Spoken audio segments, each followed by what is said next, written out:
우리가 지금 27쪽에 하나님의 말씀을 우리가 같이 나누는 시간인데요. 하나님 말씀을 존중히 여기는 자세에서 우리가 3번이죠. 계시록 22장 18절로 19절의 말씀을 같이 나눴었고요. 우리가 1번, 2번, 우리가 3번 같이 한번 읽겠습니다. 27쪽 성경을 존중히 여기는 자세 한 목소리로 읽습니다. 신구약 성경은 하나님의 말씀으로 우리의 신앙과 행위의 기준이 되는 복음의 진리이다. 예수께서 사람이 떡으로만 살 것이 아니요 하나님 입으로 나오는 말씀으로 살 것이니라고 하신 말씀은 육의 양식을 필요한 것처럼 우리 영혼은 신령한 양식이 되는 하나님의 말씀을 필요로 한다는 뜻이다. 모든 성경은 하나님의 감동으로 된 것으로 인간에게 진리를 가르치시고 잘못된 책망과 허물을 고쳐주시고 의로 교육하기에 주신 하나님의 말씀인 성경을 사랑해야 한다. 그리고 재직은 성경을 애독되어야 한다. 첫째, 성경 애독하는 이유는 첫째, 성경은 성경은 예수께서 하나님의 아들 그리스도임을 믿게 하고 생명을 얻게 하는다. 자, 여기서 우리가 나누는 것은 우리가 저번 주에도 부활절 전에도 같이 나눴습니다마는 성경은 하나님의 숨결이죠. 우리 한번 같이 합니다. 성경 66권은 살아계신 하나님의 숨결입니다. 왜 성경을 존중히 여겨야 되냐면 성경이 살아계신 하나님의 말씀이고 지금도 하나님은 그 말씀의 모습으로 우리와 동행하기 때문이잖아요. 여러분, 성경에서 얻은 진리가 뭡니까? 저런 일 좀 보세요. 우린 때는 어려움과 환난과 고통을 겪으면 내가 이렇게 잘못해서 죄값을 치른다라는 생각이 우리 동양인들에게는 또 우리에게는 너무 많습니다. 그런데 죄값은 누가 걸머지셨어요? 좀 확실하게 해봐요. 죄값은 누가 치렀어요? 예, 할렐루야. 죄값은 하나님이신 우리 주 예수님이 살찌고 피 쏟아 치렀어요. 왜? 죄값은 사망이잖아요.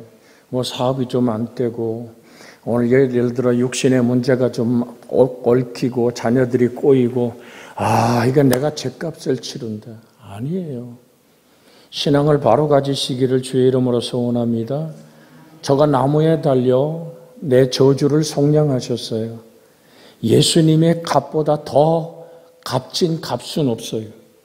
예수님의 피값보다 더 엄청난 대가는 없어요. 그러면 우리가 성경을 존중해야 될 성경이 뭐라고 말하는 겁니까? 오늘 내가 환난과 시련과 고통을 당하는 것은 여러분, 다니엘의 세 친구가 풀무불에 들어갔어요. 그죠? 근데 풀무와 고통이 우리에게 더 문제가 될까요? 풀무와 고통 안에 주님이 아니 계신 것이 더 두려움이 되어야 될까요? 여러분, 우리는 항상 생각해야 돼요. 하나님은 고난을 통해서 축복을 빚어내시는 거예요. 뼈아픈 아픔과 고통을 통해서 우리 거룩을 만들어내시는 거예요. 그래서 성경 66권 중에 처절하게 고통당한 사람 누굽니까? 욥 아닙니까? 욥기 23장 10절에서 욥이 뭐라고 고백합니까? 욥기 23장 10절 우리 화면에 한번 띄워주세요. 여러분이 암송하는 귀절이에요. 욥기 23장 10절에 성경은 이렇게 말합니다. 같이 읽습니다. 시작. 그러나 내가 가는 길을 그가 아시나니 그가 나를 단련하신 후에는 내가 순금같이 되어 나오리라. 자, 욥이 어떤 죄악의 값을 치른다고 욥의 친구들이 와서 욥을 끝없이 공격합니다. 네가 이런 환난과 고난을 당하면서도 네 죄값을 모르냐. 그건 구약적 개념이잖아요. 그러나 중요한 것은 뭐냐면 우리는 예수 그리스도가 걸머지고 간 죄의 값. 그래서 죄의 값은 사망이에요. 죽음보다도 잔혹한 값은 없어요. 주님은 그렇게 나의 대속물이 되어주셨고 주님은 그렇게 우리의 철천수 원수인 죄와 사망을 몰아내셨고 부활의 승리로 우리에게 구원을 이루셨어요. 예수님의 구원은 십자가와 부활 안에서 우리에게 거저 주어지는 은혜인 줄로 믿습니다. 자, 낮에도 얘기했어요. 나만이 문둥병에서 치료받는데 그가 가진 권력, 군사, 그가 가진 어떤 명예, 아람 왕의 조서 아무 소용없어요. 그저 단순하게 말씀에 순종하는 거예요. 요단강물이 여러분 나중에 나만이 흙을 좀 가져가서 하나님을 섬기는 제단을 쌓겠다 할 때 허락하죠. 요단강물이 치료하는 능력이라면 나만도 요단강물 군사 동원해서 아주 그냥 싣고 왔던 나귀의 바리바리 싣고 갔을 거예요. 그런데 나만도 알아요. 요단강물에 치료의 능력이 없다는 것을. 그러나 말씀 앞에 단순히 순종할 때 그러고 나서 값을 치르려고 그러잖아요. 내가 문둥병에 치료받은 값을 치르려고 그럴 때 엘리사는 거절합니다. 나와 보지도 않습니다. 왜? 너를 치료한 것은 말씀이었고 야훼 하나님이었다는 사실을 확인해 주는 거잖아요. 그래서 우리가 성경을 읽고 성경을 존중히 여기는 자세가 뭐냐면 성경 말씀 자체가 하나님의 살아계신 숨결이고 우리의 구원에 지금도 살아있는 능력이거든요. 예수님이 여기 지금 나옵니다마는 마태복음 4장 4절에 얘기가 우리가 읽었어요. 그런데 주님이 어떻게 이깁니까? 기록되었으되란 말로 이깁니다. 뭘로요? 기록되었으되. 지금도 살아서 역사하는 생명의 말씀이 지금도 저 찬란한 햇살이 우리를 비추는 것처럼 성경은 살아있고 우리의 죽음의 문제를 해결하는 능력이잖아요. 아멘.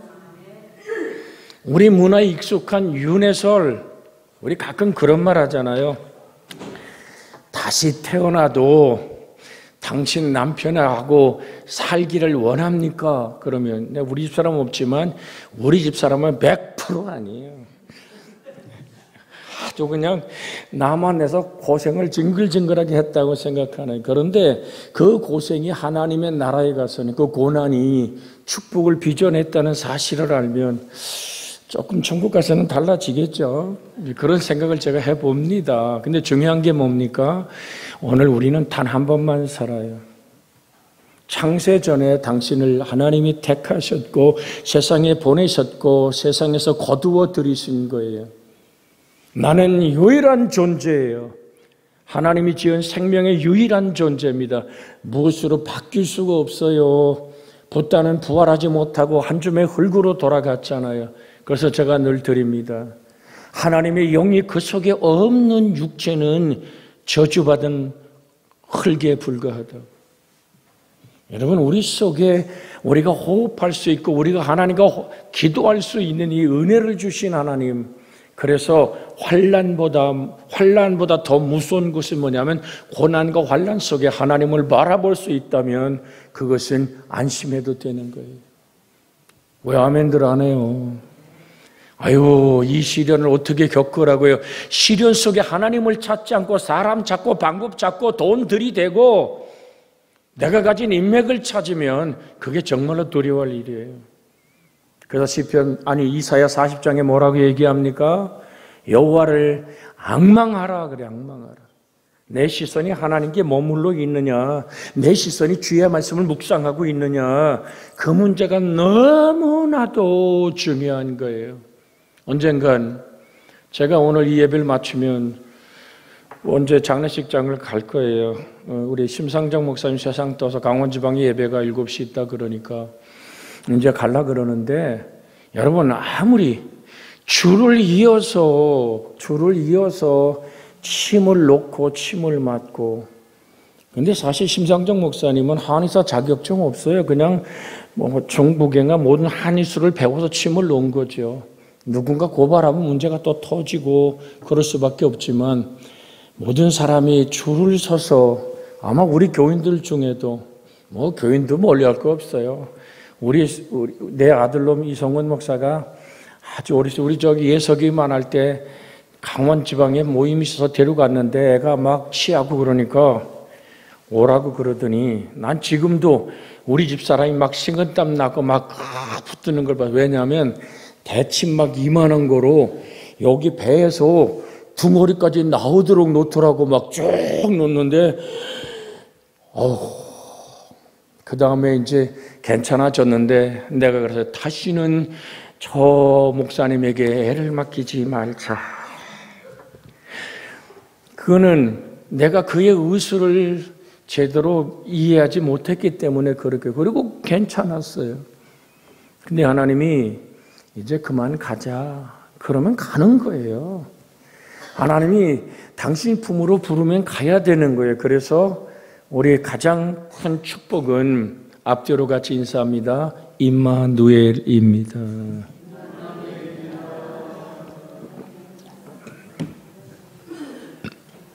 아니 임마누엘이 여러분 속에 하나님이 동행하신 만큼 더 확실한 것은 없어요. 제가 늘 드리잖아요. 저 만나서 영생이 있어요? 없습니다. 예수 그리스도를 만나야 영생이 있습니다. 그래서 우리 강릉 그리스도의 교회 밑바닥을 떠들었을 때 예수 그리스도가 나와야 되는 거예요. 그럴 리도 없겠지만 제가 나오면 우리 교회는 배린교회예요. 왜 목사에게 영혼을 걸게 합니까? 이번에도 제가 집회 갔을 때 그 사모가 나한테 막 목사님 그때가 좋았어요. 뭐가요? 그랬더니 조금 제가 영적인 철이 덜 났을 때거든요. 봉투 이렇게 붙들면 그 사람의 생명이 그대로 솔직히 들여다 보이죠. 하나님이 그에게 향한 목소리 그냥 주셨어요. 그래서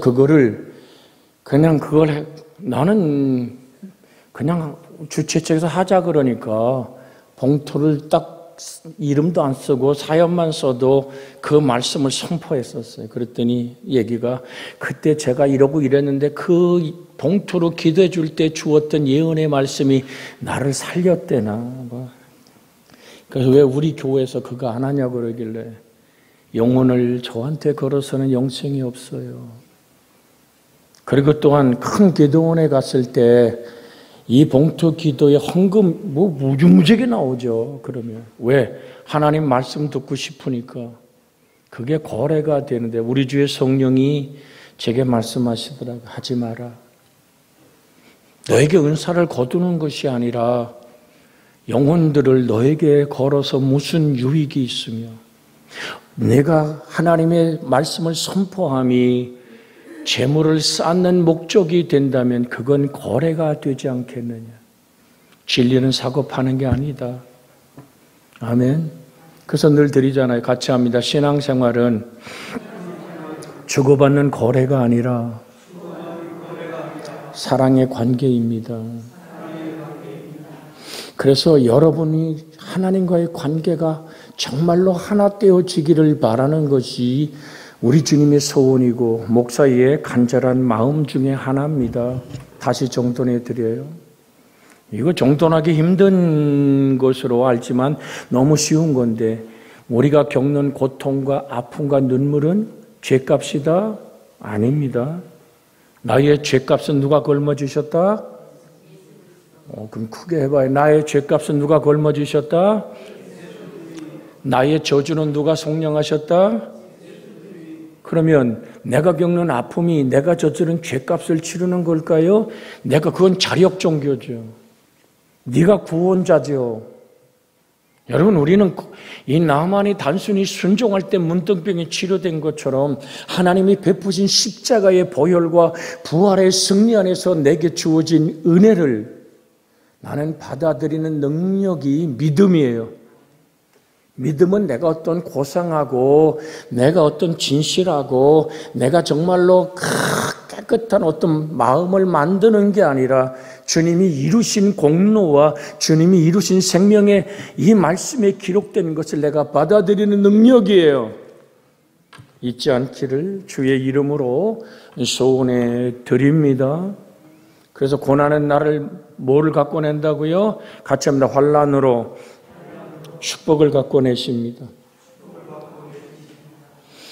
뼈 아픈 고통으로 해봐야 뼈 아픈 고통으로 거룩을 빚어내십니다.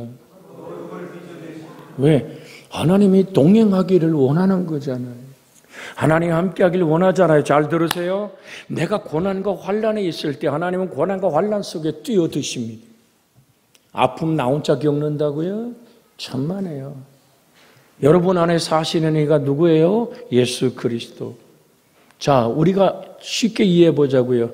내가 어디 가다가 오늘 잘못된 걸 밟아서 발이 삐었어요. 그럼 머리가 고통을 느껴요? 못 느껴요? 그냥 발만 아프라고 전혀 안 아파요?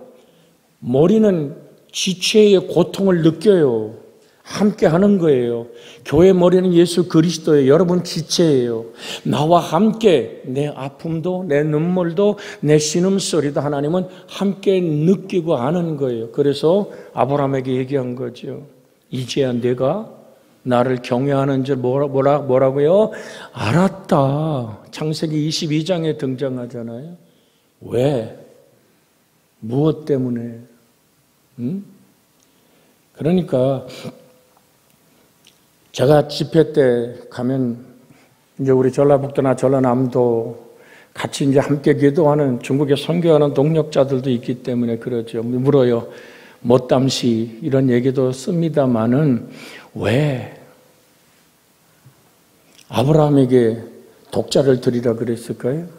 창세기 22장 1절 2절에 보면 내 사랑하는 독자 이삭 이렇게 나와요. 그죠? 우리 한번 창세기 22장 1절 2절 창세기 22장 이 후에 하나님이 아브라함을 시험하려고 그를 부르시되 아브라함아 하시니 그가 이르되 내가 여기 있나이다. 2절 한번 읽어볼까요? 시작. 여호와께서 이르시되 내 아들 내 사랑하는 독자 이삭을 데리고 모리아 땅으로 가서 내가 내게 알려준 한 거기서 그를 번제로 드리라. 자, 내 아들 이삭 그래도 돼요. 그런데 출애굽기에 보면 맏아들은 하나님 거예요. 그러니까 말씀에 순종해서 가야 되죠. 그런데 뭐를 하고 싶은 거예요? 내 사랑하는 독자 이삭. 여러분 정말로 아브라함의 평생의 소원은 자녀였죠. 자, 말씀이 나를 붙들 수밖에 없는 이유가 사랑이라는 걸 설명하려고 이 말씀 드리는 거예요. 보세요. 창세기 15장 그냥 화면을 그냥 두고 여러분 성경을 한번 찾아보세요. 창세기 15장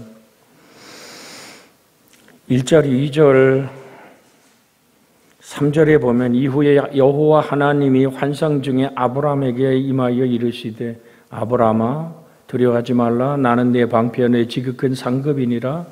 자, 2절과 오늘 3절에 아브라함은 이렇게 대답합니다. 아브라함이 이르되 주 여호와여 무엇을 내게 주시려나이까? 나는 자식이 없사오니 나의 상속자는 이 다메섹의 엘리에셀이니이다. 아브라함이 또 이르되 주께서 내게 씨를 주지 아니하셨으니 내 집에서 길리은 자가 내 상속자가 될 것이니이다. 자, 계속 지금 뭐를 주장합니까? 나는 너의 방패여 너의 지극한 상급이란 얘기는 뭐죠? 나는 너의 상급이야. 자, 이거를 우리가 쉽게 쓰는 영어로 이게 뭐죠? I am you all 이란 얘기예요. 나는 내 것이란 얘기예요. 그런데 이 어마어마한 축복을 임마누엘의 축복을 선포했음에도 불구하고 아브라함은 어떻게 해요? 씨 달라 이거 내 자식. 왜 자식은 안 주고 뭔 방패요? 나는 너의 전부라고 너에게 오늘 지극히 상급이라고 얘기합니까? 그런데 그 자식을 주었어요. 그죠? 그런데 아브라함의 전부인 거예요. 그러자 하나님은 하나님의 것을 확인하고 싶었던 거예요. 그래, 네 아들 첫 것은 다 내 거야. 그래서 번제를 드렸어요. 자, 이제 보세요. 창세기 22장 우리가 펴 있으면 몇 절을 보냐면 10절로 오늘 12절에 있는 말씀 같이 볼까요? 손을 내밀어 칼을 잡고 그 아들을 잡으려 하니 여호와의 사자가 하늘로부터 그를 불러 이르되 아브라함아 아브라함아 하시는지라. 아브라함이 이르되 내가 여기 있나이다 하매. 크게 읽어요. 12절 시작.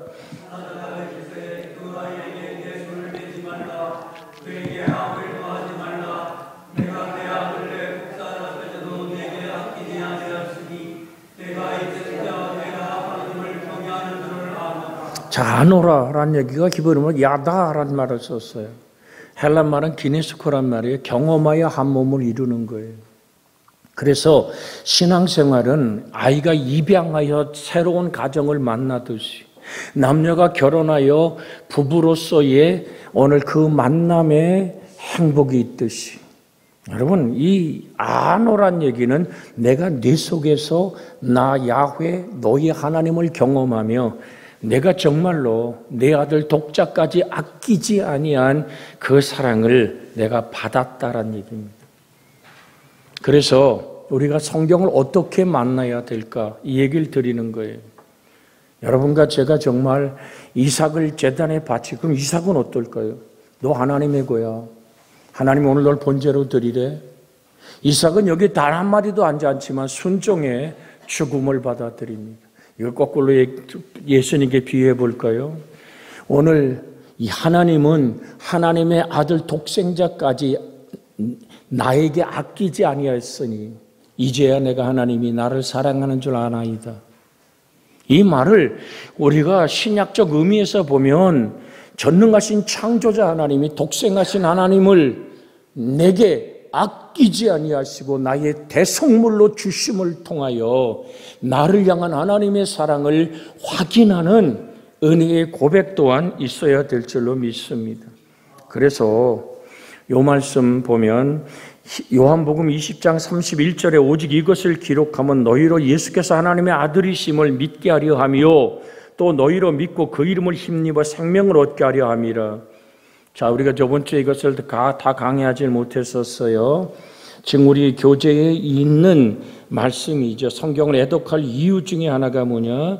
첫째는 성경을 통해서만 경건한 생활을 할 수 있고 둘째는 성경을 신자에게 빛을 주며 바른 길로 인도하기 때문인데 이 핵심 주제가 요한복음 20장 31절이었잖아요. 그럼 요한복음 1장 31절을 직역하면 그러나 이것들을 너희가 예수께서 그리스도 하나님의 아들이라는 것을 믿게 하려고 그리고 너희에게 믿어서 그 이름으로 생명을 얻게 하려고 기록되었다. 란 말로 헬라 말을 직역할 수 있어요. 예수께서 하나님의 아들, 즉 예수님과 아버지 하나님 사이에서 나타나는 본질의 통일성을 얘기하는 거죠.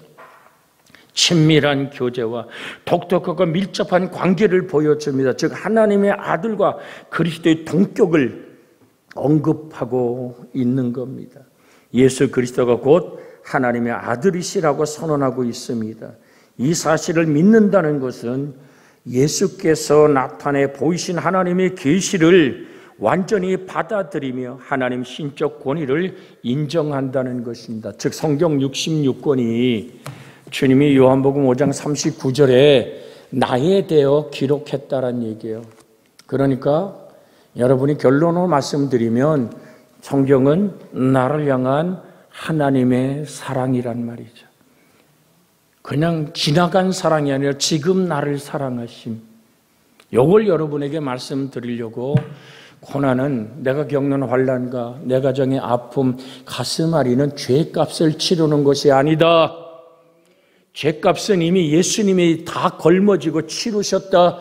예수님이 저주를 속량해 주셨다.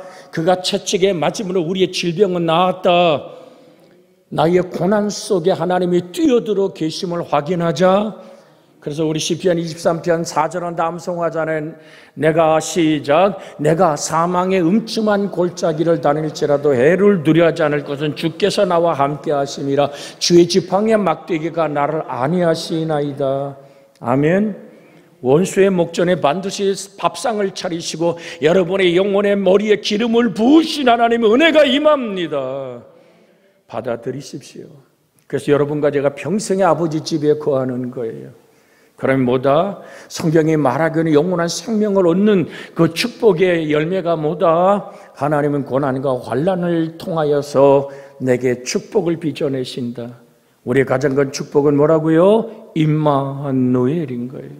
그럼 내가 왜 죄를 짓는 것을 아파해야 돼요? 날 사랑하신, 나를 대속하신 예수 그리스도의 그 마음이 나 까닭에 너무 아프기 때문에, 주님이 자질해지도록 고통스러워하기 때문에 내가 죄를 밀어내고 주 하나님의 뜻 앞에 순종해 가는 거잖아요.